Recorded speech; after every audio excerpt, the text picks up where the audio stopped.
पहलगम terror attack मतुंग India लैंगाकना लैबाक असिदा लैरिबा पाकिस्तान मचासिंगी वीजा पुमनमक कक्खिबगी मथक्ता यूनियन होम मिनिस्टर अमित शाहना स्टेट अमदी यूनियन टेरिटरी पुमनमक्ता पाकिस्तान मचासिंग खंगदोक्तुना हलनखिनब खंगहनख्रे।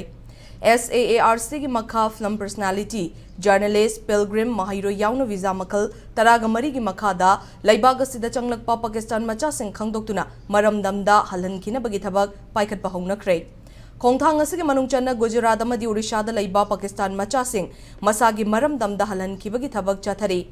मिनिस्ट्री ऑफ होम अफेयर्स असु पाकिस्तान मचासिंग थासगी तांग 19 फाउबगी मनुंगदा लैबाक असि थादोकनबा खंगहनखिबा लैख्रबनी। हिरम असगा मरी लैनना यूनियन होम सेक्रेटरी गोविंद मोहनना लैबाक असगी स्टेट अमदी यूनियन टेरिटरी सिंगी ऑफिशियल सिंगा वीडियो कॉन्फ्रेंसिंग की खुथांगदा ऑर्डर असि चपचाना थबक तोनथोकनबा खंगहनखि। कॉन्फ्रेंस अदुदा होम सेक्रेटरी असिना चीफ सेक्रेटरी पुमनमक्ता लैबाक असिदा लॉन्ग टर्म डिप्लोमेटिक अमदी ऑफिशियल वीजादा लाकपा पाकिस्तानी सिंग अप्रैल 19 फाउबगी मनुंगदा अदुगा मेडिकल वीजादा लाकपा सिंग मुन अप्रैल 19 फाउबगी मनुंगदा वीजा सिंग कक्थनबा खंगहनखि।